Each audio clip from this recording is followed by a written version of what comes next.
खुलुमबाय लोगोफोर, आं दिनै दोंसे खन्थाइ लानानै फैदों। खन्थाइनि मुं सोगोमसारबाय। खन्थाइखौ लिरदों बाम्बुला बसुमतारी आरो खन्थाइखौ आवरायदों जावलिया सिमां। फैदो बिदिब्ला बिथांनि खन्थाइखौ खोनासंदिनि। सोगोमसारबाय। सोगोमसारबाय बे मिथिंगा बिखायाव अखा बांखाजों सोगोमसारबाय। दाउसिन दाउला, जिब जुनार, मानसि दुमसि सोगोमसारलांबाय। बे मिथिंगा बिखाखौ समायसार होबाय।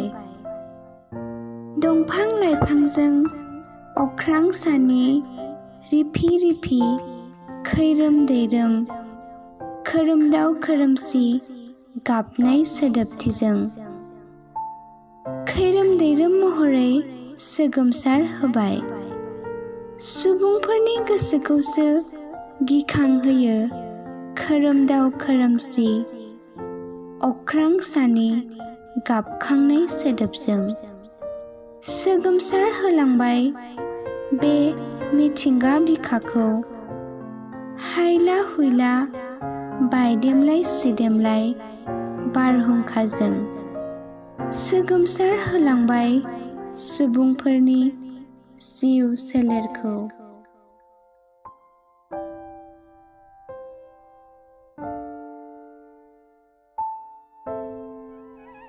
खन्थाइखौ मोजां मोनदोंब्ला लाइक, शेयार आरो कमेन्ट खालामदो। लोगोसे जोंनि जावलिया सिमां इउटुब चेनेलखौ साबस्क्राइब खालामनो दाबाव।